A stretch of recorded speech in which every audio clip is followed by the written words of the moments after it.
The Golf of Your Dreams by Dr. Bob Rotella with Bob Cullen. Read by Dr. Bob Rotella.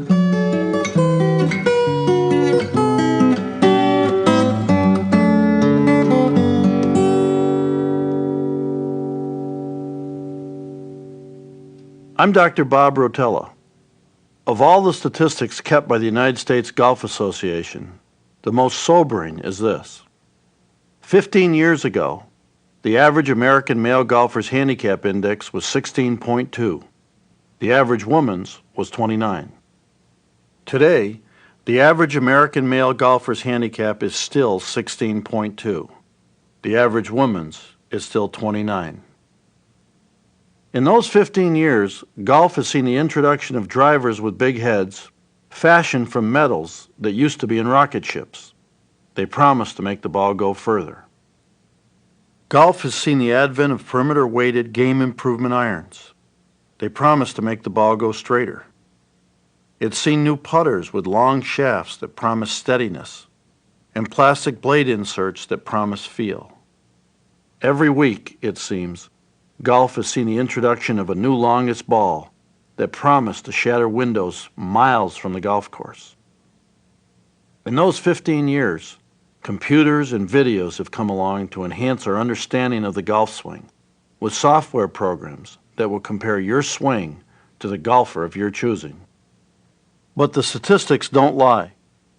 Despite all the billions of dollars they have seen spent on new clubs and balls, despite all the lessons they have taken, American golfers have not, by and large, gotten any better.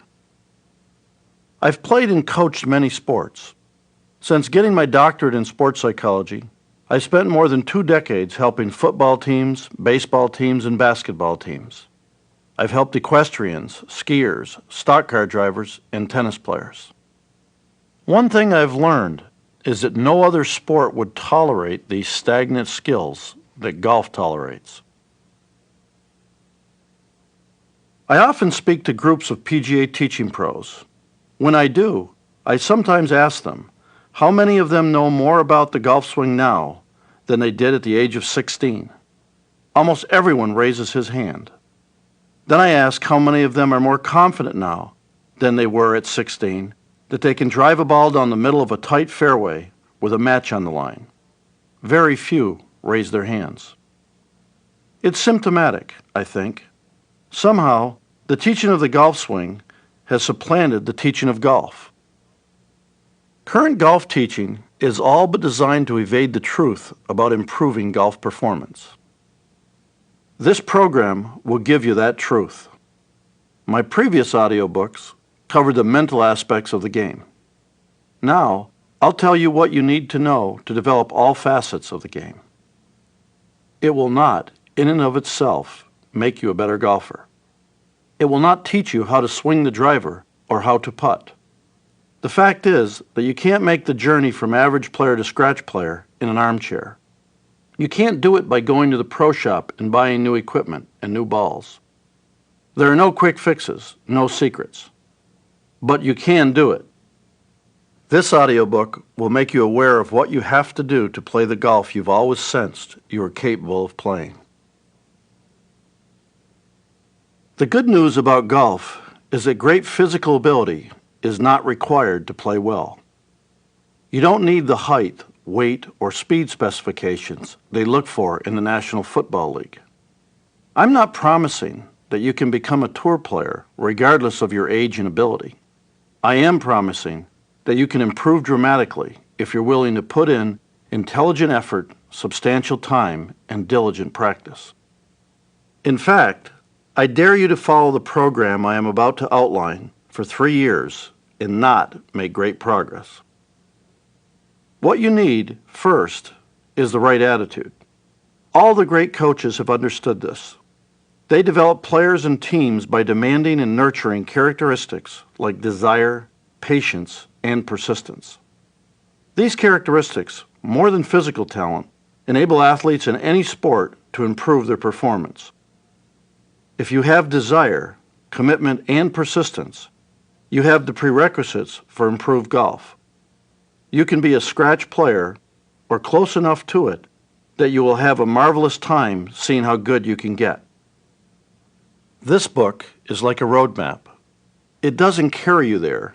It shows you how to direct your own efforts. Similarly, this book shows you the path that leads from average golf to excellence. Whether you make the journey is up to you. The golf of your dreams and why few attain it. I have no quarrel with people who want to play indifferent golf, but this audiobook isn't for them. It's for the golfer who stopped being indifferent, the golfer who puts or is ready to put a lot of time and energy into the game, the golfer who's puzzled and frustrated that his time and energy don't produce lower scores. It's for the golfer who is determined to get better, but hasn't figured out how to go about it. The fact is that in improving your golf, the quality and intelligence of the effort you put in are more important than the quantity. Most amateurs unintentionally undermine the quality of the effort they put into the improvement of their games. They do so in many ways. Some players have convinced themselves that talent determines who gets good at golf, and that they don't have talent. They blame their mediocre play on God, on their genes, on anything besides themselves. People become what they think of themselves. If you're going to get better at golf, or at anything else that requires disciplined effort, you must first think of yourself as capable of becoming a fine golfer. You must believe that you have the talent to succeed. Without faith that you can become an excellent player, you won't have the motivation required to stick with it when progress is slow. In learning golf, there will be times when progress is not just slow, but non-existent. There will be times when you seem to be going backwards. This fact relegates another large group of dedicated golfers to perpetual mediocrity. They don't accept the fact that this will take time, and they don't let anything deter them from playing their usual tooth and toenail $2 Nassau on Sunday morning. Along about the 12th hole, they're 5 down. They've just hit 2 poor shots, and another press is looming. Suddenly, they're not very enthusiastic about the process of improvement. Maybe they abandon the new grip or the new backswing then and there. Or maybe they stick with it for the rest of the round, fork over their lost bets, and go to the locker room grousing about how the darn pro has ruined their 15 handicap game. They stop taking lessons, and they finish the season just about where they started it. They are too concerned with short-term results to persist in a long-term process. Yet another group of non-improvers subscribes to Ben Hogan's maxim that the golf swing is in the ground, and a golfer just has to dig it out. They want to teach themselves how to play the game, and they're prepared to hit thousands of practice balls to do it. Keep in mind 2 things. You never heard of all the lousy players who tried Hogan's learning method and found that all they accomplished was to ingrain a bad swing. It took Hogan more than 20 years of constant effort to build a swing that he could rely on. Look at the examples of the other 2 main contenders for the title of Greatest American Golfer, Bobby Jones and Jack Nicklaus. Each of them had a teacher who helped him learn the game and remained his mentor well into adulthood. Stuart Maiden in Jones's case and Jack Grout in Nicklaus's. Both Jones and Nicklaus were contending for national championships while still in their teens. Both won a U.S. Open in their early 20s. A good teacher will save you time. He'll help pull you out of troughs of discouragement. He'll stop you before you can let mistakes become habits. But there is a mistake worse than trying to learn on your own. I'm thinking of the players who flit from teacher to teacher and tip to tip. Confronted with a pupil he knows he may see only once, the typical golf pro will try to apply a Band-Aid that will help the golfer get through his next round, somewhat less likely to hit the ball out of bounds. He can't fix the fundamental problems in one lesson. Then there are players whose mental game, or lack of it, limits their ability to improve. The mental game is important. In the upper handicap ranges, I've seen players go from handicaps of about 20 to handicaps of 12 or 13 just by improving their mental games. In the lower handicap ranges, the difference between a scratch player and one who plays to a 2 or 3 is very often a matter of recognizing the right shots to hit in certain situations, of picking the right targets, of maintaining composure throughout the round. And those are all aspects of the mental game. The most common shortcoming in the mental area is a failure to appreciate and develop the short game. Remember, the great majority, perhaps 2/3 of all shots, are played from within 100 yards of the hole. The scoring payoff for a great putt or a great wedge shot is far greater than the payoff for a great drive. Nevertheless, there are legions of players who, if they practice at all, spend far more time practicing drivers and 5-irons than they do wedges. There's one final category of frustrated hackers, those whose deficient mental games sabotage their efforts on the course. They don't have consistent pre-shot routines. Consequently, they don't hit consistent shots. They can't accept that golf is a game of mistakes, and they regularly lose their composure after hitting a bad shot, turning bogeys into double and triple bogeys. If you fall into one of the categories I've just discussed, you now have an idea of why your golf game fails to improve. And if you have reasonable powers of deduction, you've probably already started to understand what's required if you want to play the golf of your dreams. First, you have to admit to yourself that you want to be good and that you have the talent to play well. Second, you must commit yourself to a process that will, over time, improve your game. You will need patience. You will need perseverance. You can improve. Maybe you can get to scratch. Maybe you'll only get to the respectable single digits. I don't guarantee what your final number will be, and you should stop trying to predict how far your talent will take you. I can guarantee that if you fall in love with the process of improvement, you'll find out how good you can get. The satisfaction is in the striving.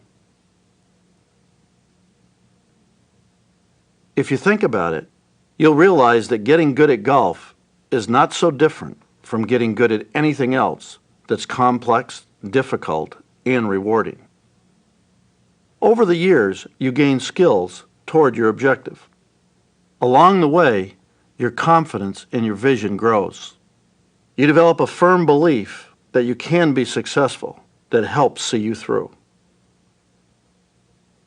Though you do the work yourself, all along the way you have teachers, mentors, who help you learn more quickly and more properly than you could on your own. In golf, it helps to have a mentor. How do you find a mentor? You start by asking around. Who in your area has helped players along the road you want to travel? If you know someone who started with a handicap close to your present level and has dropped to a handicap you'd like to have, ask that person. Who helped him get where he is now? You generally don't have to be a member of a particular club to take lessons from the pro at that club. Most pros are permitted to give lessons to non-members. Nor do you have to take your lessons from the pro at your own club. If you don't feel the pro at your own course is right for you, don't be embarrassed about it. It's his job to sell himself to you. Once you have narrowed your list to 2 or 3 pros, talk to them. Too many golfers fail to do this. Don't feel as if you're the supplicant here. A good pro should be eager to get pupils who want to make the commitment you're prepared to make. Tell each of the pros you call that you're looking for a teacher who can help you play the kind of golf you want to play. Tell him you're willing to put in the time, effort, and energy to do it. See how he responds to that. Remember that you're looking for someone who is comfortable teaching players at your level and bringing them lower. Ask him what his teaching philosophy is. Ask about his rates. Ask if he believes that a person of your age and ability can get to scratch or whatever your dream is. Ask what he thinks it will take to get there. In turn, he'll need to evaluate your skills, your work habits, and your dedication before he can evaluate your potential.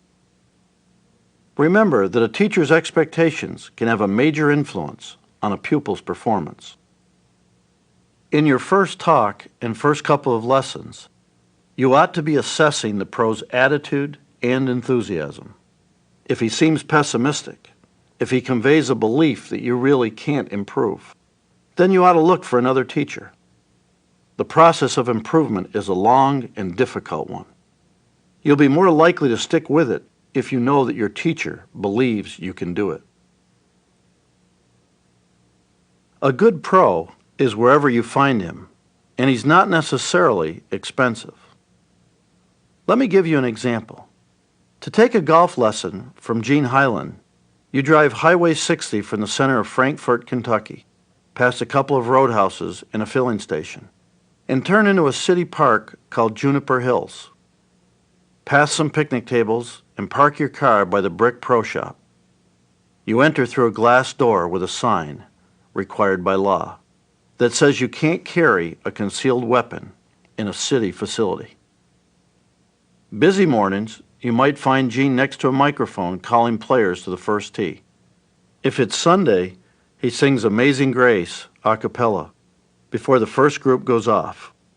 Other times, you might hear his amplified voice. That was the worst shot I ever saw. Take a mulligan. On a weekday, you're more likely to find Gene on the practice range, a little strip of ground between the 1st and 18th fairways. At the top of it, under a tree, Gene has a couple of patches of astroturf with a mechanical contraption that feeds balls to the rubber tee. He's 61 years old now, and he doesn't like to bend over to tee balls for his pupils the way he once did. He's got an old truck tire that he uses for an impact bag when he wants to show someone the proper position of the hands when the club hits the ball. That's about as high-tech as Gene gets. There are no video cameras, no computers. What Gene does when he teaches is try to keep things as simple as possible. He'll spend a lot of time with a pupil trying to get the setup correct, particularly the stance and weight distribution. He'll work on getting the club back properly. After that, Gene tries not to give his pupils too much to think about.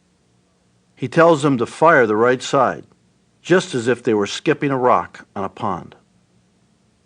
Gene has a way with kids. He usually gets them started at clinics, throwing golf balls and singing and dancing, to get the feel of shifting their weight at the same time as they use their hands. Then he starts them swinging a golf club. For those who can't afford one, he has a barrel full of old ones at the back of the pro shop. With kids who show some commitment and talent, Gene becomes a mentor. Gene keeps the attention of young players because he knows how to make the game fun. This is not to say that there isn't some serious teaching going on. There is. Over the years, Gene Highland has started thousands of people out in golf, and he's sharpened the games of some of them to a fine edge. Some 50 of his kids have won college golf scholarships. A dozen have won Kentucky State High School championships. Rob McNamara, a friend of mine, started at age 13 after 8 years with Gene. His handicap was plus 5 strokes better than scratch. What's most important about a pro is not what he charges. It's the joy he takes in helping golfers develop. It's his dedication to the game and his profession. It's what he knows and his skill in communicating it. In fact, honest communication is the first essential in a successful mentor-student relationship. Good teachers realize this. A friend of mine named Hank Johnson, the director of golf at Greystone Golf Club in Birmingham, Alabama, tries to have his first encounter with each new student over a cup of coffee. Hank wants to know more than a particular flaw. He wants to know the pupil's goals. Does he just want to be able to feel comfortable playing an occasional round of customer golf?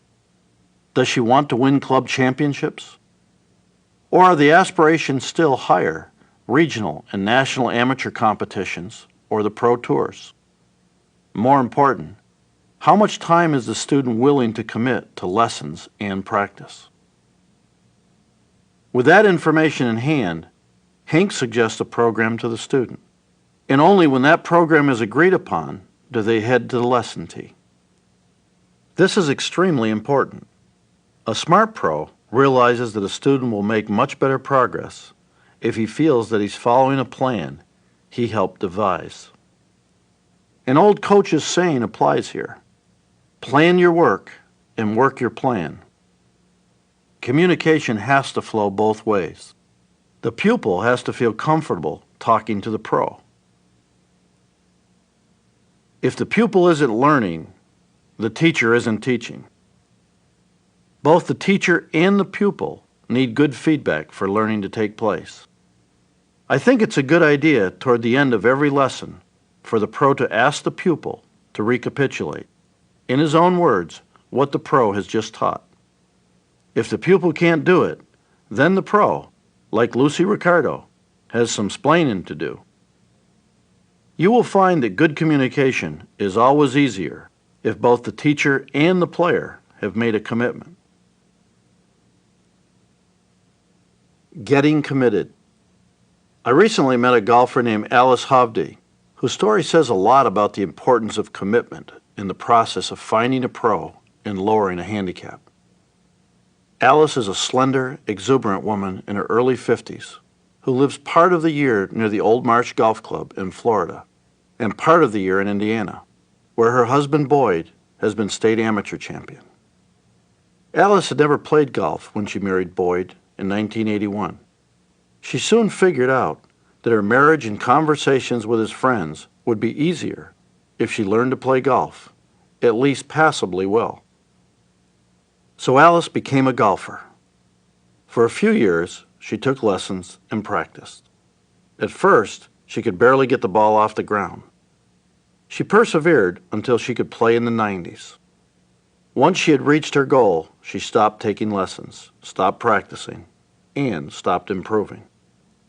Several years ago, a couple of happy coincidences helped nudge her off that plateau. For one, her husband and other people she played with told her that she had the potential to be a better player than she was. For another, Todd Anderson became the head pro at Old Marsh. Todd has a quiet, even-tempered teaching style and a knack for helping pupils understand what they need to improve, how the improvement should feel, and how they can practice to ingrain a new technique. Alice decided to take a lesson from Todd, but she was chary about it. Like a lot of people, she got nervous when a pro asked her to hit a few balls. On a rational level, this kind of nervousness makes little sense. If your car developed a rattling sound under the hood and you took it to the mechanic, the last thing you'd want would be for the rattling noise to disappear just as he started to check the car over. But a golfer who suffers from a slice is liable to want desperately to hit the ball straight when a pro is watching him. Then there was the issue of her age. At the time, she was 48. No one is too old to learn. A golfer who is middle-aged or older may have to pay more attention to fitness, especially exercises to strengthen the golf muscles and improve flexibility. But the truth is, anyone who puts real effort into an intelligent program will improve and will enrich his life, finding out just how much. Alice wasn't sure about that, so she put up a tough front. She told Todd that she didn't take lessons well. She told him she didn't intend to practice. Todd tried to work on some things that she could improve with minimal practice. At address, Alice had been listing a little to the left. He suggested that she stand up straighter. She was gripping the club tighter than he liked, so he advised her to lighten her grip pressure, and that was about it. Alice picked up Todd's sense that she could improve. She returned for a second lesson. She hit the ball a little better this time. Todd offered her a little more encouragement. He said that if she decided to do so, she could improve. She would have to make a commitment to regular lessons and at least some practice. Alice agreed. From that moment, Alice recalls feeling differently about her lessons. I had been so tense But after we made that agreement, I relaxed, because it was like we were doing something together, she said. She started to look forward to her lessons. Todd's attitude also changed. Todd, or any good teacher, likes a pupil who's committed to doing the right things for an extended period of time. Alice promised to practice a couple of times a week. She and Todd agreed that she would take a weekly lesson, provided she had been able to practice. If she hadn't practiced, she would postpone the lesson. Todd figured that before she left for the summer in Indiana, Alice could get her handicap down to 15. She agreed to try. They started working methodically on her swing, trying to improve her turn and quiet her lower body. The improvements started to come quickly. In 5 months, her handicap dropped from around 20 to 15. The next season, Alice took a playing lesson from Todd. It spotlighted for both of them the shortcomings in her wedge game. As her swing had improved, she found herself more often within wedge distance of the greens on par fours. In such cases, she tended to try only to put the ball somewhere on the putting surface. Todd told her she needed to play more aggressively, to think about birdies when she had a wedge in her hands. They started to spend more of their lessons and practice time on her short game. Alice's handicap continued to improve, though more slowly. Todd's lessons with Alice now tend to be about fine-tuning, making sure, for example, that her setup with her wedges gets the blade aimed squarely at her target. They frequently go back to the fundamentals and make certain Alice is executing them properly. Returning to the fundamentals is common to all sports. Good golfers are always checking things like grip and alignment. Alice has continued to make progress. When I met her, she and Todd had set new goals for the season. She wanted to get her handicap into single digits, and she wanted to break par for 9 holes. I recently heard that she had accomplished the latter, shooting 35 on the back 9 at Old Marsh. If she continues to honor the commitment she's made, I suspect she'll soon be under 10. Her commitment to Todd and to a process was the key factor in Alice's improvement. At some point, any golfer who wants to get better has got to make a commitment to a teacher and to a process of improvement. A commitment is not a casual thing. I sometimes use the example of a chicken, a pig, and their contributions to a bacon and eggs breakfast. The chicken is involved in the breakfast. The pig is committed to it. From this commitment, you get a basis for trusting what you've been told. And if you trust what you're told, if you believe it will work, then you're way ahead of someone who takes the club back with doubts in his mind. Your commitment will also be a commitment of time. If at present you can't commit an hour a day, you ought to scale down your expectations until you can. Most people, if they really want it, can find that hour somewhere in their schedules. Your commitment to a pro will require you to shut out other voices. You're going to stop paying attention to tips from your playing partners, to teaching segments on TV or in golf magazines. You're going to talk to your teacher before you try to make any changes in your game. If you make the commitment, I can guarantee you'll experience hope and despair, elation and disappointment. You'll test your reserves of patience and persistence. You'll learn a lot about yourself. And in that way, your quest to improve at golf will enhance your life. The hard part. You might well be thinking, find a pro, make a commitment, and take lessons. It can't be that simple, that easy. Well, you're half right. It is that simple. It's not that easy. If it were that easy, golf would not be the game that it is. Everyone would play at or near par. The hard part is honoring your commitment. Dan Greider is a man who understands the value of patient effort. He is an open, amiable man in his mid-50s. Dan's first dream was financial security, and he achieved it in a slow and painstaking way. He worked hard, saved, and invested his savings. He took the same approach to golf some years ago. Dan had played a fair amount of golf when he was in his 30s and 40s, but he had never been better than an 8 handicap. He wanted to beat his buddies at the Minnehaha Country Club. He wanted to make an impact in tournament golf. He had ample time and ample resources. He was ready to work hard at the game. He turned to Terry Crouch, Minnehaha's head pro, for help. Terry is a second-generation golf pro. For a long time, they worked on his reverse pivot, getting Dan to make an athletic movement through the hitting area. Dan practiced diligently for a year. He did flexibility exercises. He improved his diet. He stopped drinking. His health improved a lot faster than his handicap.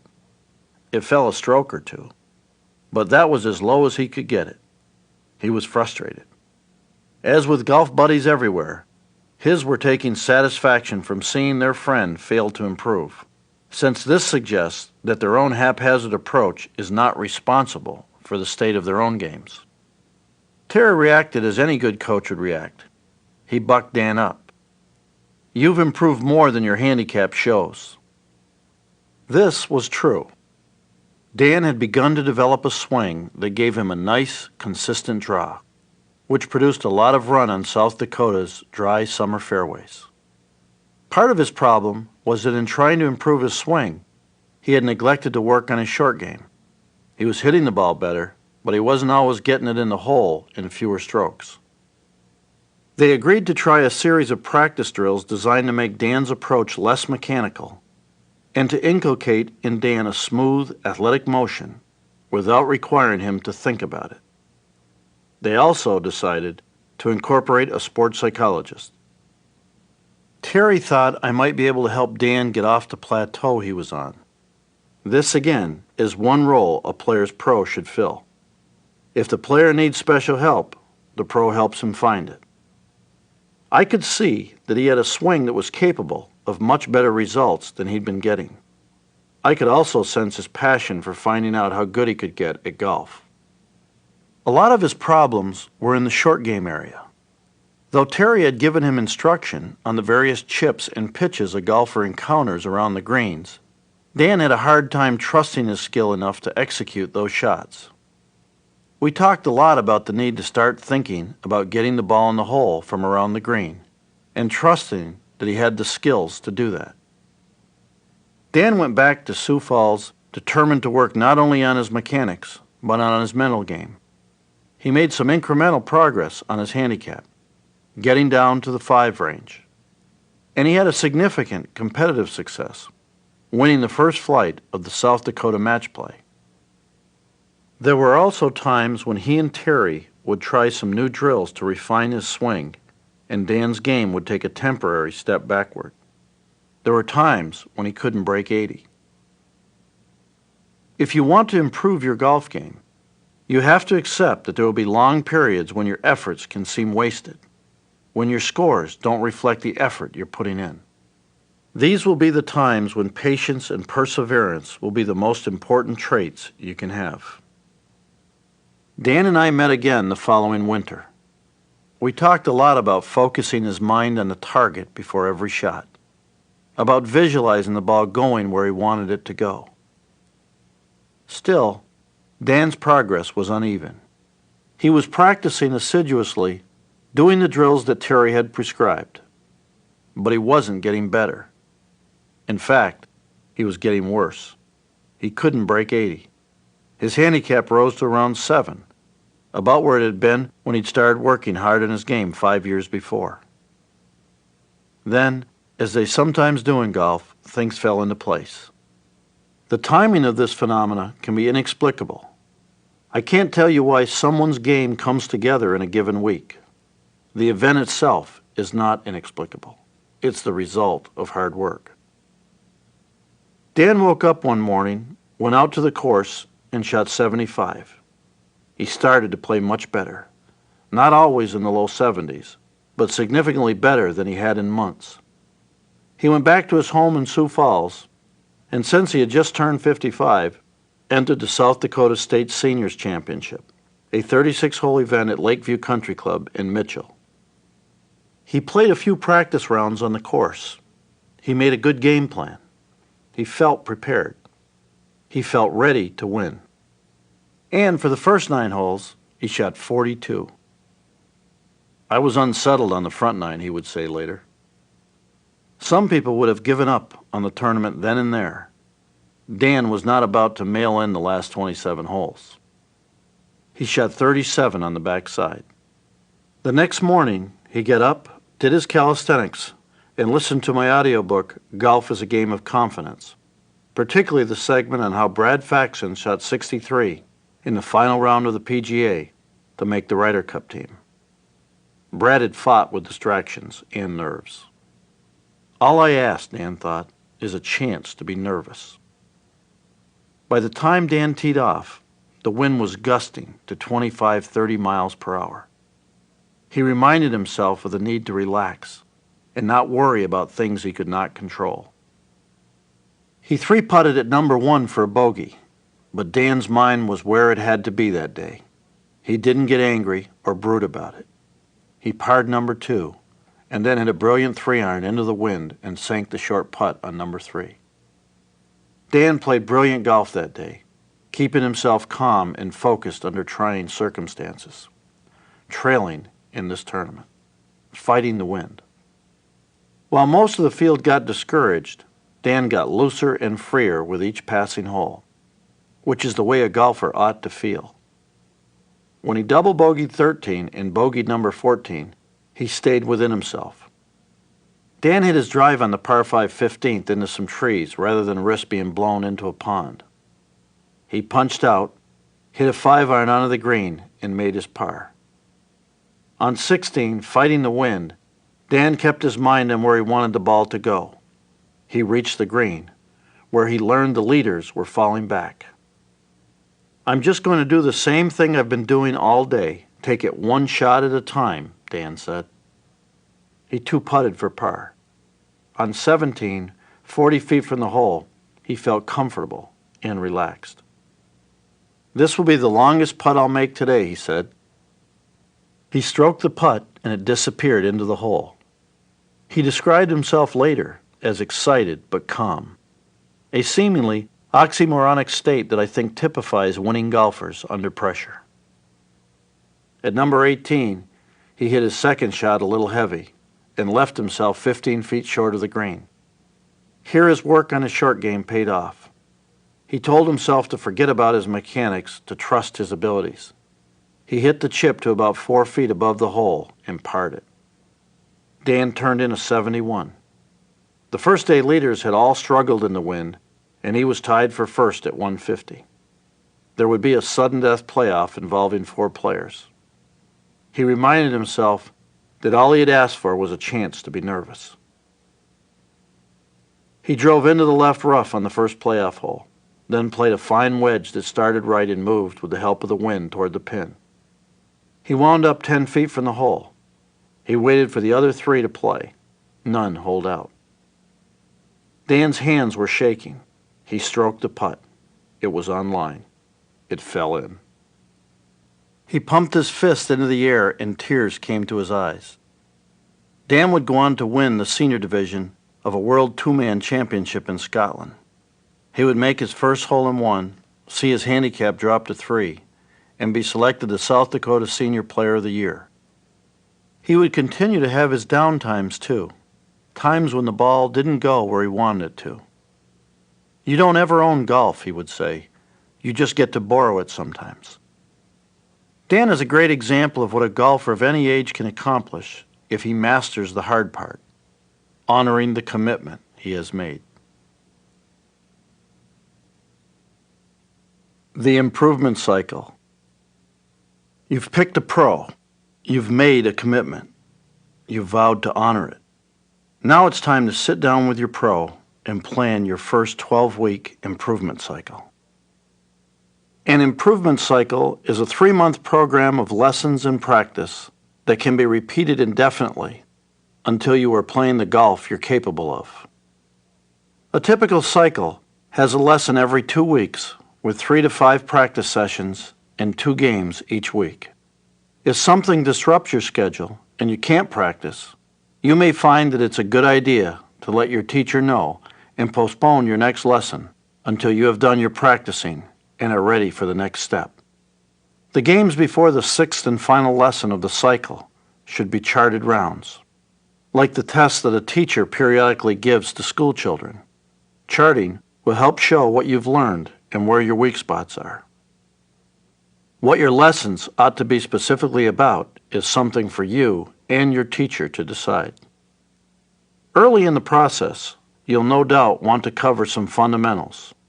You need to decide on a grip, a stance, a posture, a ball position, a distance from the ball, an alignment with the target, and equipment that fits you.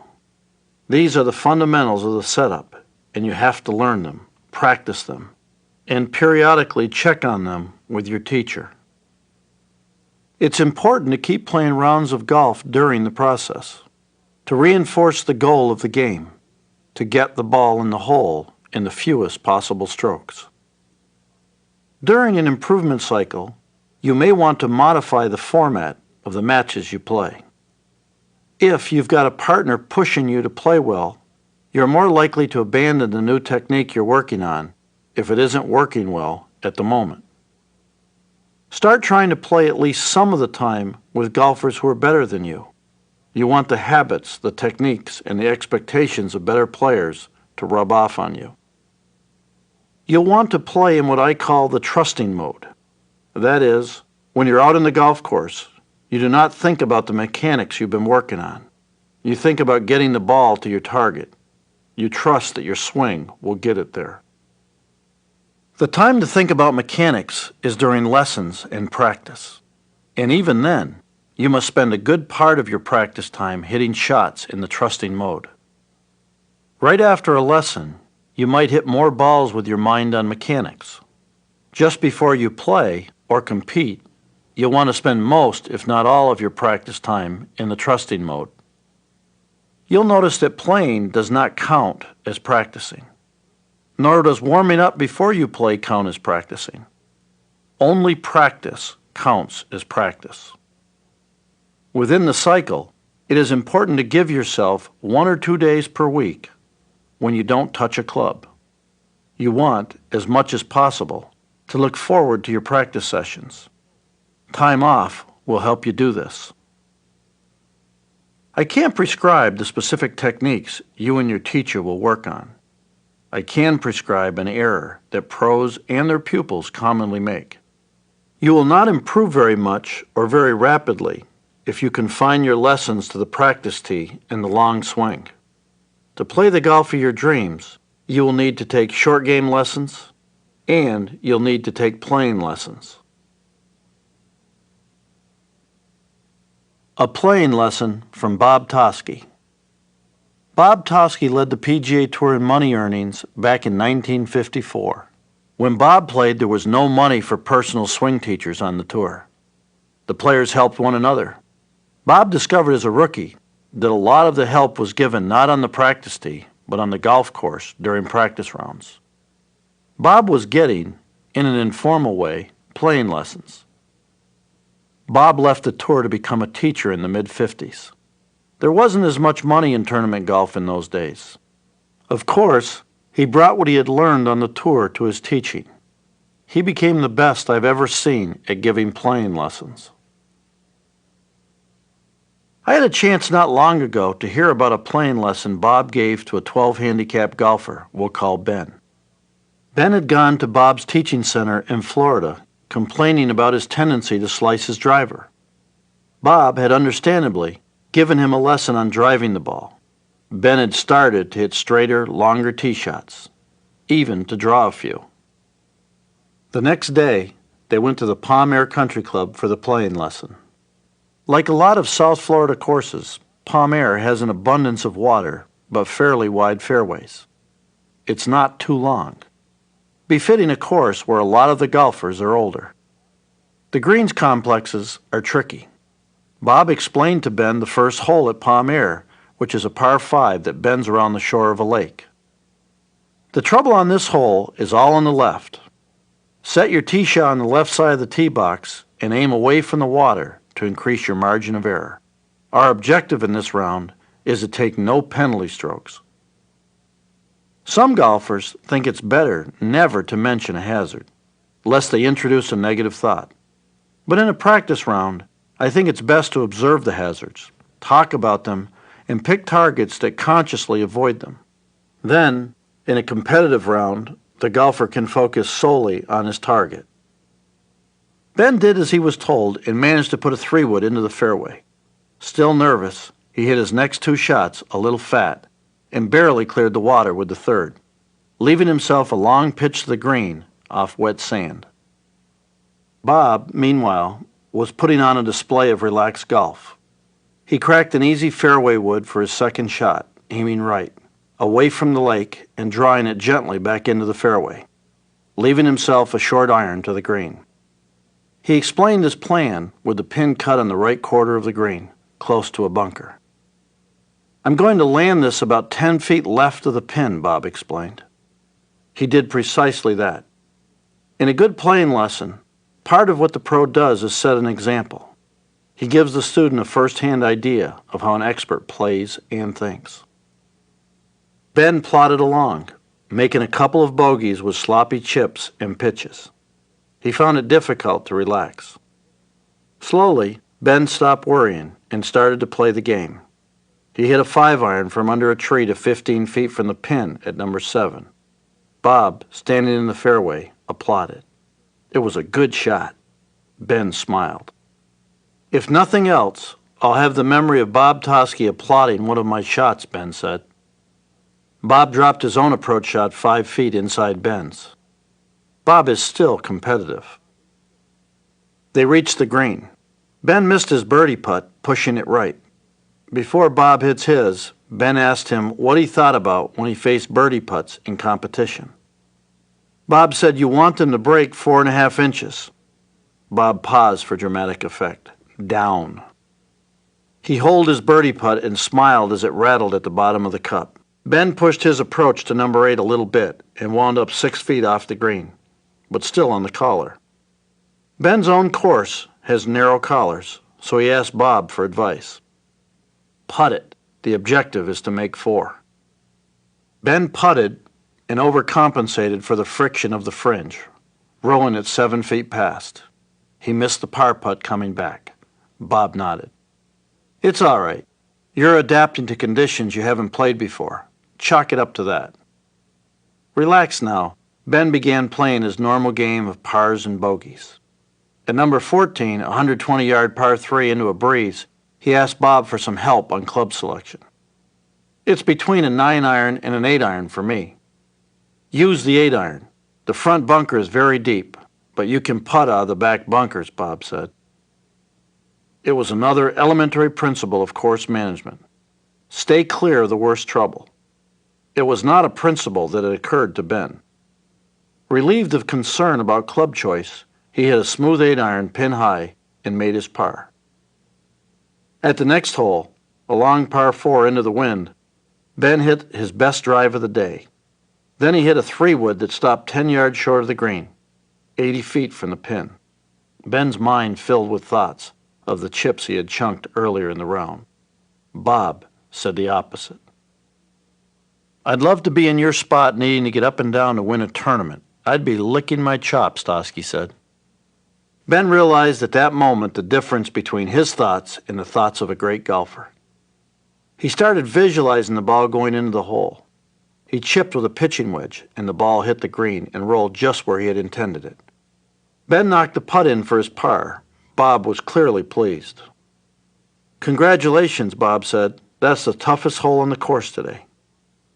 Ben learned a lot about the way a pro manages his game and how he thinks. He had seen a little bit of the shot repertoire of a great golfer. He had learned something about his own swing flaws. He asked Bob what he ought to be concentrating on in his next 5 lessons. Bob said short game, bunker game, putting. Ben nodded, thinking that he still wanted to work on his slice. "And the next 2 lessons?" Short game, bunker game, putting. Your short game doesn't hold up under pressure, Toski stated. Thinking back, Ben had to agree.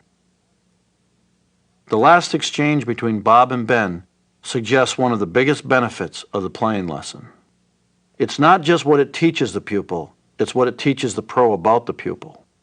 The playing lesson is a great diagnostic tool.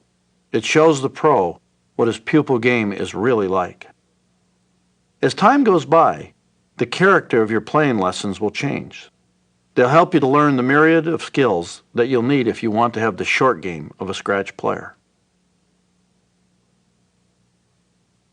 One stroke at a time. A golfer in Florida named Patty Pills knows a great deal about how playing lessons can help develop the short game and how important the short game is. That's partly because the short game almost caused her to give up golf. When Patty was growing up, she played a lot of golf with her father, who was a scratch player. She was far and away the best player entered in the local girls' junior championship the summer she was 12 years old. Patty was cruising in that 9-hole stroke play event when she got to number 8, an uphill par 4. She hit her approach shot into a deep sand bunker to the right of the green, and she couldn't get it out. It didn't occur to her to chip out backwards and play to the green from a grass lie. After 12 strokes, she finally managed to lift it over the lip and onto the green. She lost the tournament and the trophy by a stroke. Traumatized, Patty played no competitive golf for 10 years. She stuck to tennis, and she was good enough at it to get a college scholarship. In her senior year, because she had transferred from one college to another, her tennis eligibility was gone. She decided to give golf another try. She made her college team. Within a year, she got her handicap down to about 13. She kept playing after college. Some 8 years ago, her handicap was about 10. She heard from a friend about a pro named Bill Davis at the Jupiter Hills Club. Bill Davis is one of the great short game teachers. When people call him about lessons from outside the club, if he likes what he hears, he offers them a deal. He will give them 10 lessons, but they must pay for all 10 in advance. They must practice between lessons. Following a practice plan, he will draw up for them. If after 10 lessons and the concomitant practice, they have not improved, he will refund their money. No one, Bill says, has ever asked for the refund. That's partly because very early on in this process, Bill emphasizes the short game. Bill is not quick to teach putting mechanics. He believes that touch, a feel for distance, is what most average players need to learn first on the greens. He has one drill in which he has players stroke putts to a hole with a club shaft set down in the grass an inch or so behind it, perpendicular to the line of the putt. They win an imaginary dollar for every putt that goes in the hole or winds up resting against the shaft. They lose $3 for every ball that runs over the shaft. They lose $50 for every shot that doesn't either touch the shaft or go in the hole. After they've won a few hundred imaginary dollars in this touch drill, they can have a lesson in putting mechanics if they still want it. Not many players do. To teach other facets of the short game, Bill likes to take his pupils out on the golf course for a slightly different type of playing lesson than the one Bob Toski gave. He gets in a cart with them and they drive from one potential playing situation to another. Not long ago, he gave this kind of lesson to Patty. They stopped near a green, and he dropped some balls about 25 feet from the putting surface, at a spot where players departing the green had matted down the rough with their feet. Bill dropped his hat on the green to simulate a tight pin. "What's the best way to get to this pin?" Bill asked. Patty gave a creative answer. "Putter." Bill felt it was the correct answer. The lie was tight, and the footsteps had matted the grass and made it possible to roll the ball through the rough. Using a wedge from that spot, Patty felt, would have brought into play the possibility of chunking it or sculling it. The important thing is that, whatever the situation, you have a shot that you've practiced and that you feel you can put in the hole. Bill continued with different lies for Patty. His on-the-course short game lessons are largely about recognizing situations and picking the smartest shot. It's on the holes where they don't hit the greens that the scratch player often separates himself from the six handicapper. The scratch player is usually better at recognizing different situations, choosing the smartest shot to play, and executing it. Though they worked from the inception on the short game and course management, Bill and Patty initially spent a greater proportion of their time on the long game than they do now. She came out of the process with a more powerful, consistent shot. She also came out with what golfers call a predictable miss. In Patty's case, it is to the right. If she mishits a shot, it might fade more than she'd like, but it will not go to the left. Most scratch players have something similar. They want to know that if they step onto the tee of the toughest hole on a golf course, whatever else might happen, they are not going to miss in one direction or the other. Once Patty had a predictable miss, she could make the kinds of judgments Bill was asking for. Their work on the swing gave Patty something else to make her more consistent, something she and Bill call medicine. The most common problem Patty will have is blocking the ball to the right because she doesn't properly shift her weight through the hitting zone. Patty has a way to recapture the feel of the right movements. She stands off away from the ball, a club in her hands, and makes a couple of baseball swings. With the right feel restored, she begins her normal pre-shot routine and swings without thinking of mechanics. This is the best way to handle mechanical problems during a round of golf, and you will only know the proper drill to restore feel if you work one out with a pro who knows your swing and its tendencies. Like any improving player, Patty suffered her share of reversals. Overall, it took Patty 6 years of effort, but she finally reached scratch a year or so ago. What winds up happening in going from 9 to scratch, Patty said, is that you do things in ones. You start taking one fewer putt per round. You start getting up and down one more time. You pick out a better target once a round, and gradually you get there. In the past few years, she's won her club championship and played twice in the U.S. Mid-Amateur. And Bill has helped her banish whatever lingering doubts there were from that disastrous tournament round at Brookside Country Club when she was 12 years old. The psychology of a swing change. A major swing change is a little like surgery. I don't know too many people who would elect to go under the knife before they'd tried other, less drastic alternatives for getting better. In much the same way, I think players and teachers ought, in most cases, to look for the simplest and least drastic way to get better.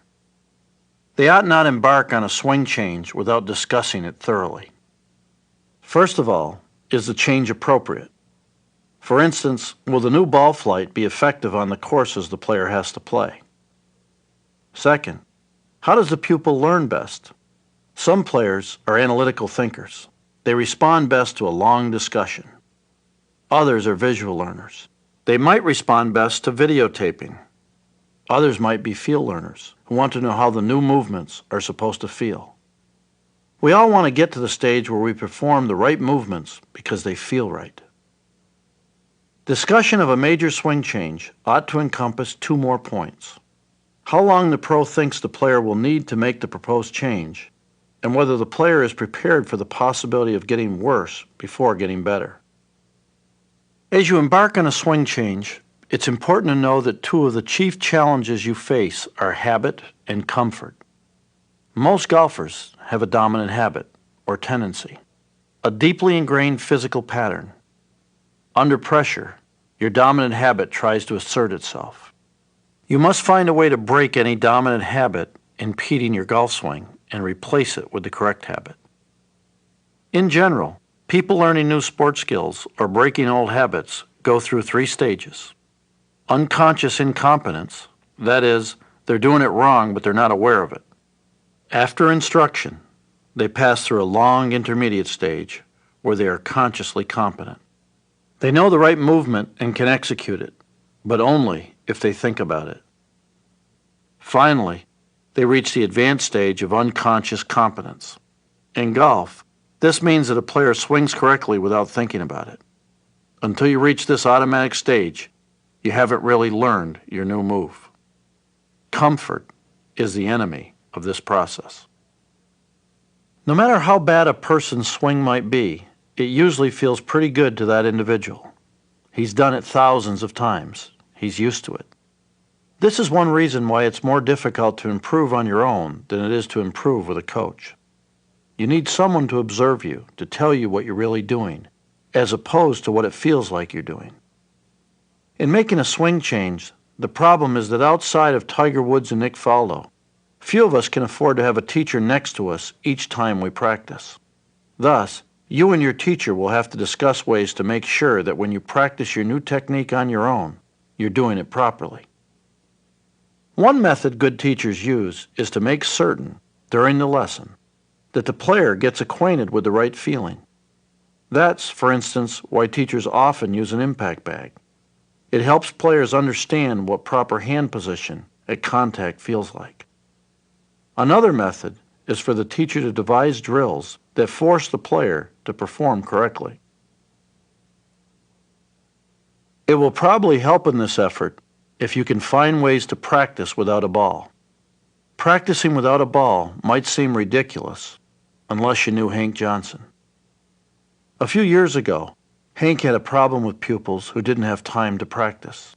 They were professional people who were chained to their jobs every day, all day. They wanted to get better, but they wanted to play golf, not practice it on the weekends. Hank started to think about ways that these pupils could practice the correct motions at night, at home. He began to devise exercises for them, using some rudimentary homemade tools. He had them practice the golf swing holding a soccer ball in their hands. He had them practice the putting motion without a club or a ball, with their left hips pressed against the frame of an open door, which forced them to move their hands with their shoulders. Hank was inclined to think of these exercises as poor substitutes for practicing on a range with clubs and balls, until he noticed something. The pupils who had no daylight hours for practice, who worked strictly with the home exercises, were getting better faster than pupils who work regularly and exclusively on the range. Most players with bad swings develop ways to compensate for them. On the practice range, consciously or not, they start practicing their bad swings. They make no progress. Hank's home methods ought to be considered by anyone who is contemplating a major swing change. If possible, they should embark on the change in the autumn after the competitive golf season is done. And they ought to do a full winter of indoor work without a ball to make the progress come faster the next spring. Bone fishing and other distractions. A year or so ago, a friend of mine named Dick Kreitler was well on his way to a low single-digit handicap. Then something happened, something which can be very instructive for you. Dick is a financial consultant who managed his own portfolio and those of his clients quite well enough that he was able to retire in his early 50s. Dick had not played much golf until about 15 years ago, but he took it up, getting his instruction in periodic visits to his resort's golf school.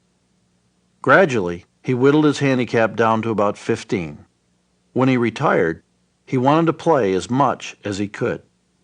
That meant Florida in the winter, where Dick met teaching pro Mark Hartfield. Mark has some progressive ideas about instruction. He likes pupils who commit to a series of lessons. Once they do, he tries to devote 1/3 of the lesson to teaching the swing on the practice tee, 1/3 to teaching the short game, and 1/3 to playing lessons, emphasizing course management. When Dick decided to make Mark his teacher, he committed himself to this program. It involved more than just golf lessons. Dick is a stocky, muscular guy, and Mark thought he needed more flexibility. So he introduced him to a physical therapist who began working with Dick on stretching exercises. Dick took a golf lesson from Mark every week, and he was a model pupil. Not surprisingly, Dick improved quickly under this regimen. His handicap dropped in the course of one winter season from about 15 to 9. That's tremendous progress. Dick was playing a lot of rounds in the 70s, and he was enjoying golf as never before. He returned to Vero Beach this past winter, determined to get even better, and he resumed his program with Mark. This time, he and Mark decided on a swing change. Dick tended to hit a high fade with an upright swing, and he played a lot of his golf in two windy places, Florida and Nantucket. Mark felt that to get his handicap down to the next level, around 5, Dick would have to learn to hit a draw with a lower trajectory. To do that, he thought Dick would have to develop a flatter swing plane. That is, the path of the club is somewhat lower and further out behind the player's back. They started to work on it, and several things happened. First, Dick became quite determined to master the change, which was fine.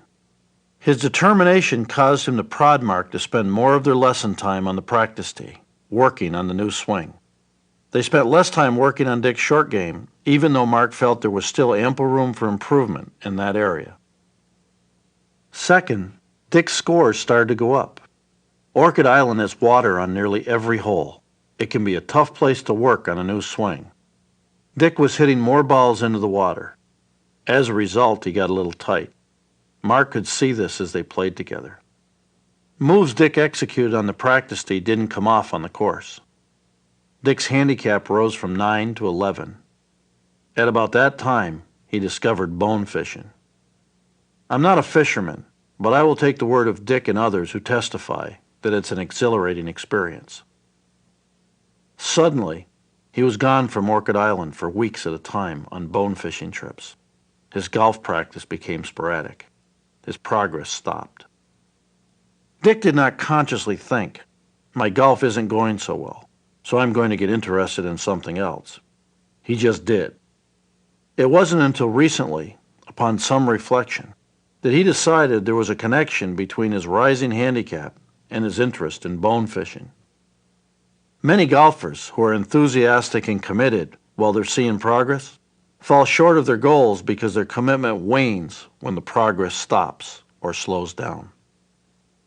If you want to stay the course, it will help if you can fall in love not with improvement, but with the process of improvement. If you decide that you love striving to get better, you can always make yourself happy by working at your game. This is what you must do if you expect to honor your commitment. Dick Kreitler, I am sure, will bounce back. He understands now why he hit a frustrating patch last winter. Mark will try to make sure that he devotes more time to his short game, which ought to improve his scoring. It's now just a matter of whether he has the patience to stick with it. The psychology of practice. Golf is a great social sport, but as I study the habits of great golfers, I'm often struck by how many of them found it a solitary endeavor, especially as they practiced. These great players' penchant for practicing alone can help you understand the difference between practice and quality practice. Too many players make one or both of two common mistakes in their approach to practice. The first is that they socialize too much on the practice tee. Their minds are not on the golf shots they're practicing. The second mistake is beating balls. Beating balls is a mindless exercise. Your mind has to be on the task at hand. Otherwise, you're liable to be ingraining bad habits. On the course, I assume you have a mental routine. It includes assessing the variables like lie and wind. It includes picking out a small target. It includes envisioning the ball going to the target. If you don't go through each of those same mental steps each time you hit a practice shot, you're probably beating balls. It would be helpful if players went through their full routines, both mental and physical, each time they hit a practice shot. Remember that you're not practicing to be able to hit good shots in the driving range. You're practicing to be able to hit good shots on the last hole of the biggest match of your life. Try pretending that you're standing in the 18th fairway at Augusta National, 150 yards from the pin, on Sunday afternoon with the Masters title on the line. Let yourself really believe it. Or, if your imagination isn't that supple, pretend you're standing in the final fairway of your own course, 150 yards out, needing par to win $2 from your best friend. Prepare for the shot as you would if your imaginary situation were real. Then hit it. This will help focus your mind on your practice shot, and it will help you prepare for encountering the real situation. Another practice habit that good players employ is switching clubs and distances frequently. You may be able to hit pretty good practice drives after you've had the club in your hand for a few minutes. You've warmed up, and you've gotten used to it. But on the golf course, you never hit a driver twice in a row. You put the club in your hands after you've hit an iron, perhaps a chip or a pitch, and a putt or two. That's a different challenge, and it makes sense to practice for it. A lot of players I've worked with play a course in their imaginations as they practice. They envision how the fairway of the first hole would fit on the practice range and where the hazards would be. Then they hit their tee shots. They estimate what they'd have left for their second shots and the hazards they'd face. They select a club and hit that shot. If they think their approach would have been short and right, they pull a wedge and pitch the requisite distance. Imagining a golf course may help you with one of the practice challenges of a player on an improvement program, spending the right amount of time in the trusting mode rather than in the training mode. As the time between lessons goes on, you must gradually increase the number of practice shots you take in the trusting mode. That is, you're thinking about your target and the ball getting to that target. On the golf course, your mind ought to be always in the trusting mode. On the practice tee, if you set out to practice in the trusting mode and revert to trying to fix your swing when you mishit a ball, that's very likely to be what you'll do on the course. Continuing to trust your stroke as you practice is part of the discipline you have to learn. As competition approaches, I advise against trying to fix anything that goes wrong. The best thing you can do if you hit a skein of bad shots during pre-tournament practice is put the club away and go work on some other part of your game. You simply have to believe that you hit the bad shots because you got careless with some part of your routine, and that your normal stroke will return once competition starts. Practicing in the trusting mode will also help you know when you've mastered a new skill. If the shot doesn't work in the trusting mode, then you haven't mastered it. You haven't reached the level of unconscious competence. Your practice plan ought to include a lot of work on the lies that trouble you. Find a way to practice from those lies. It might mean going out on the course very early in the morning or late in the evening. I can assure you that the reason good players seem to handle those tricky lies with ease is because they've practiced on them. And they've practiced with focused minds. However you manage it, practicing with a focused mind will make your practice more efficient and beneficial. How much should you practice? It depends on the time and enthusiasm you have. Bill Davis has a couple of pupils, Jay and Arlene Hoffman, who have decided they want to see how good they can get at golf and are prepared to devote a lot of time to doing it. In a week's time, Jay and Arlene each hit 300 long shots, 590 putts, and 795 chips and pitches. And Bill anticipates that they'll play 4 rounds of golf per week and take 2 days off to keep fresh. Not surprisingly, the Hoffmans have improved by following this regimen. Jay, who was a 22 handicapper a few years ago, recently played 12 consecutive rounds in the 70s. We like to practice, and we have faith in Bill. We know what he's teaching us will help us. Arlene's handicap has dropped from 40 when she started to about 12. This is a strong practice schedule, and I realize that not everyone can take this sort of time. But it's exemplary because it places proper emphasis on the short game, because it's a plan that Bill and Jay and Arlene have mutually agreed on, and finally, because the Hoffmans enjoy it.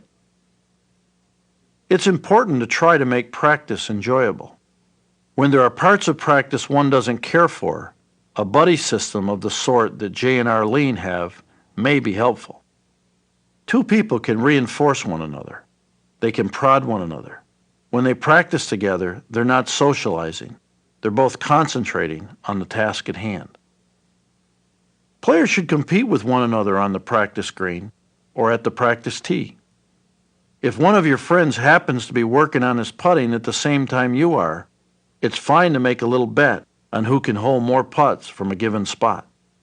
You'll be doing what practice ought to do, focusing your mind in the same way you need to focus it on the golf course. That is quality practice. When you need another teacher. One of the first mentor-pupil relationships I ever observed in golf involved a girl named Candy Kessler and a young teaching pro named Phil Owenby. They taught me something important about handling one of the most difficult and sensitive aspects of anyone's relationship with a teacher. They showed me how to constructively bring another teacher into the improvement process. Candy took up golf when she was 12 years old. Her dad would drop her off in the mornings. She'd start on the practice range, move to the practice green, then head for the East Nine, the least played of Farmington Country Club's 27 holes. She'd play it 2, 3, sometimes 4 times. Then she'd hit balls until it got dark. Within a year or two, she could shoot in the 80s. She had a few lessons that helped her with the fundamentals of grip and posture. But she had no regular mentor until Phil Owenby came along. Phil started tutoring Candy. On summer evenings, they'd take a cart out onto the East Nine. As they played, Candy would sometimes hit her ball into difficult situations, deep rough, uneven lies, and Phil would teach her how to cope with them. Sometimes he'd let her hit several balls from each spot. Sometimes he'd ask her to play with one ball, and they'd try to get a lot of holes in before dark. Phil only had to show her something once or twice, and she would start to incorporate it into her own game. Under this tutelage, Candy improved dramatically. Her handicap dropped from the high teens to 2 or 3 by the time she was a junior in high school. She won the state junior amateur title 3 times. When she was 16, she won the state amateur. She started thinking seriously about a career on the LPGA Tour. Around this time, I started helping her with her mental game. Candy and her father decided that if she were going to play professionally, she would need a better short game than she had. They wanted her to get it from the best instructors available. They tried a couple, and then I suggested they talk to Davis Love Jr. We never cut Phil Owenby out of this process or did anything behind his back. He was consulted, always. The Kesslers invited him to come along with them to Sea Island, Georgia, where Davis Love Jr. taught. Phil, at this point, could have declined and bowed out. But he was smart enough to realize that as a young and relatively inexperienced teacher, he could learn a lot from someone like Davis Love Jr. So he went with the Kesslers. And he absorbed an enormous amount just by watching Candy's lessons. Davis Love Jr. taught both Phil and Candy things they hadn't known about the short game. As Candy remembers, I think Mr. Love actually liked having Phil watch the lessons, because I lived so far away from Sea Island. He knew somebody would be reinforcing what he taught me. Candy went on to become a Curtis Cup player for the United States. She played in 5 U.S. Opens, finishing 14th in her best year. She turned pro and had some success, but eventually opted to give up touring in order to marry and have a family. Now, Candy Kessler Comer is a director of golf at Glenmore Country Club near Charlottesville, Virginia, the same post Phil occupies at Roanoke Country Club. They stay in touch frequently. The kind of candid, constructive relationship they had is all too rare. Too often, if someone decides to see another pro, he does so secretly. Doubt and confusion usually ensue. A player seeing 2 teachers tends to tune out what the older teacher says to him. The relationship of trust they once had is often spoiled. The need to avoid doubt and confusion must guide you. There's always a possibility when bringing in new teachers that egos will collide. The best way to avoid this is to be open with everyone you work with and demand that they integrate their advice into the package you're putting together. Parents and children. Few things in our culture can bridge the gap between generations as well as golf. Most often, what I hear players say when they talk about the contributions their fathers made to their games has nothing to do with the grips they passed on or the backswings. It has to do with character. Jack Nicklaus recounts how his father cured him of throwing clubs. Davis Love talks about how his dad taught him to be honest about reporting his scores. Pap didn't just teach me how to play golf, Arnold Palmer once said. He taught me discipline. So if you teach your children to love golf and to play it well, you're not just giving them a game that can reward them with pleasure and exercise for the rest of their lives. You have an opportunity to teach traits like honor, discipline, and perseverance that will help them in whatever they do. But it's not as simple as having a child cutting down some clubs and doing what comes naturally. Parents ought to lay down certain rules of behavior for their young golfers. They ought to require that a child meet minimal standards for behavior, temper, sportsmanship, and grades in school if he or she is to continue playing and taking lessons. But they ought not try to teach the backswing. The discipline you'll need. When Rocco Mediate walked out to the tee for a shootout exhibition prior to the Las Vegas Classic in the autumn of 1993, he had no inkling that he was about to both alter his career and demonstrate the key to self-discipline. Rocco hit a 3-wood off the tee on number 16 that afternoon and felt a twinge just below the middle of his back. He told his caddy that something didn't feel right, and by the end of the round, he was limping a little bit. A couple of days later, he could barely walk. I'll condense what Rocco went through for the next 8 months. Anyone who's had a herniated disc knows the story. He consulted specialists.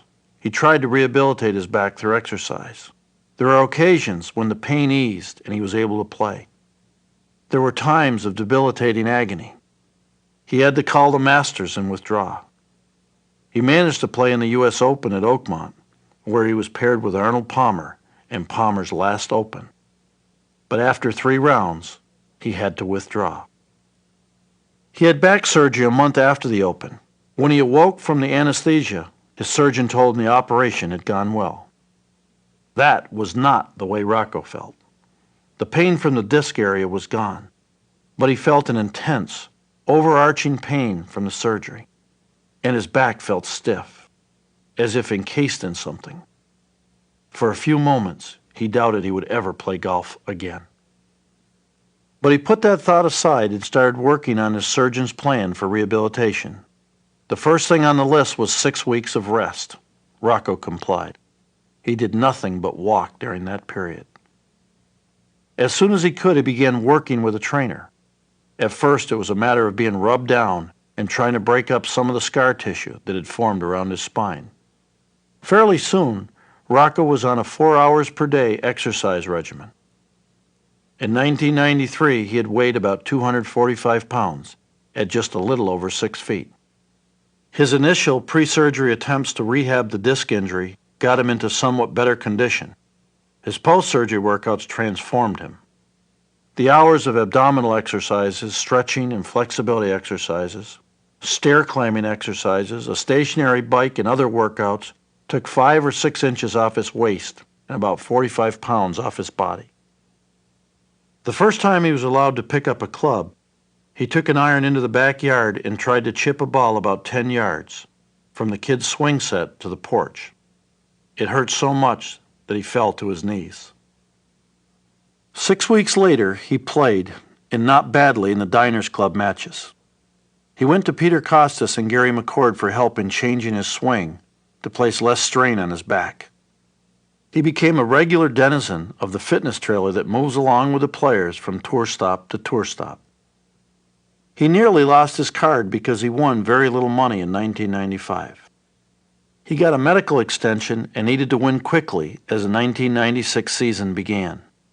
He responded brilliantly, winning $42,088 with a 6th-place finish at Phoenix to assure his place on the tour. He went on to finish 40th on the 1996 money list. Rocco has not yet regained the form he had before his back surgery. He's sometimes depressed and frustrated about it, but he's getting there. The key to Rocco's recovery, I think, could be discerned in his answer when a journalist asked him whether he had ever thought about what he would do for a living if he couldn't play golf again. Rocco said, "I never thought about doing anything else. I didn't have time." Now, this is a man who had 6 weeks of enforced rest after surgery. He had all those hours on the stationary bike and the other exercise apparatus, but in Rocco's recollection, he had no time. His mind was dominated by a vision of himself back on the tour, playing great golf with that image in front of him. He did his exercises. When his career encountered a crisis, Rocco found that he had the self-discipline, the will, to do what he had to do. Self-discipline is not a quality that people have at birth. Every time they face a situation requiring discipline, people either talk themselves into sticking with a plan or they talk themselves out of it. Rocco talked himself into it. Real talent is not a natural ability to hammer the ball down the range. Real talent is what Rocco displayed when he hurt his back. Real talent is patience. It's persistence. It's the ability to always keep in mind the vision of yourself as you want to be. Real talent leads to discipline, and discipline leads to a sustained effort over a long period of time. And that effort is what produces in the end long drives down the middle and extraordinary putts. Everything in this audiobook is designed to help you tap your real talent, to find the discipline you need to get better. A philosophy of golf in life. You will search long and in vain, I suspect, for an endeavor that combines the challenges and pleasures of golf. It tests your body, not for brute strength, but for strength tempered by coordination and grace. It tests your mind for the ability to learn, to make strategy, to remain calm under pressure. It tests you for qualities of character, persistence, patience, and determination. Golf challenges you to measure yourself against a universally recognized standard of excellence, par. More than that, it challenges you to compete against yourself and the course and the game more than a human opponent. It is the most honest sport I know. You can't fake golf skills. You can't hide behind the skills of teammates. At the end of a round, you can't tell yourself you played well if you haven't. People can and do err in the direction of getting too serious about their golf. The reason, I suspect, is their approach to the game. They wanted to work at it. As you progress through this program toward the golf of your dreams, remember that it's not a job. You're practicing not because you want to work harder than anyone else, but because you know practice will eventually make you better, and you want to savor the joy of playing the best golf you can play. When I say you'll have a ball finding out how good you can get, I don't mean that the process will be all smiles and giggles. I mean that you'll experience all the emotions that life offers, including frustration, disappointment, and despair. And I mean that when having persevered, you finally do your best, when you put things together and play well, you will feel twice as happy about it, twice as proud of what you have accomplished, because of the travail you faced along the way. If you love golf, if you love life, then you love its caprices. As my friend Tom Kite says, if you love golf, you love it when you've got it in the palm of your hand, and you love it when you can't find it. You love it when you win on Sunday, and you love it when you fall on your face. You love it when it breaks your heart. And it will, at times, break your heart. That's when you will have to find the strength within yourself to stay the course. That's when you have to keep your dream in the front of your mind. Maybe it will be a sudden moment of grace and clarity, a feeling of, so that's it. Or it might happen gradually and quietly, so that it won't be noticed until you're taking a long walk to a green with a putter in your hand, and you realize how many of your irons have been flying straight to the flag. In a game that is rich with sweet moments, these will be the sweetest of all. These will be among the sweetest moments of your life. Finally, here are some key principles to remember. I call these Rotella's rules. Let me list them for you. The good news about golf is that great physical ability is not required to play well.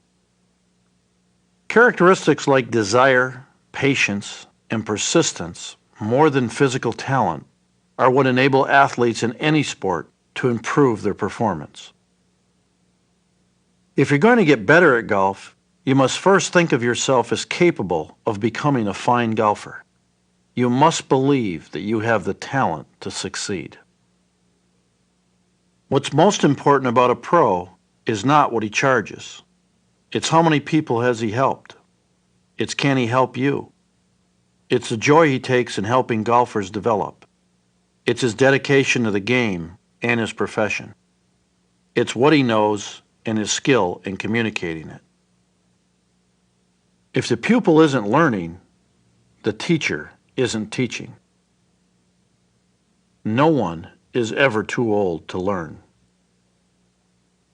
At some point, any golfer who wants to get better must make a commitment to a teacher, and he must make a commitment to a process of improvement.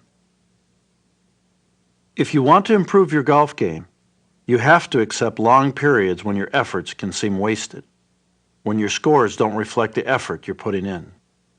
These will be the times when patience and perseverance will be the most important traits you can have. Only practice counts as practice. The playing lesson is a great diagnostic tool. It shows the pro what his pupil's game is really like on the course.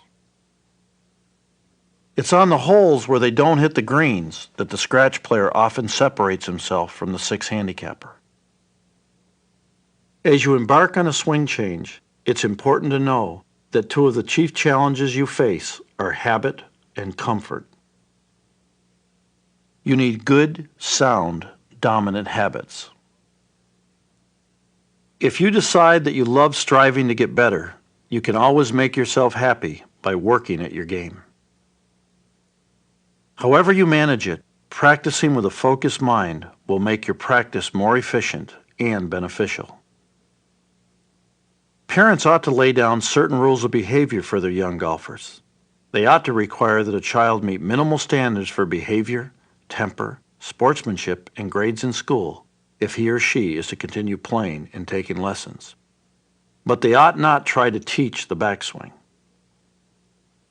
Self-discipline is not a quality that people have at birth. Every time they face a situation requiring discipline, people either talk themselves into sticking with a plan or they talk themselves out of it. And finally, real talent is patience. It's persistence. It's the ability always to keep in mind the vision of yourself as you want to be.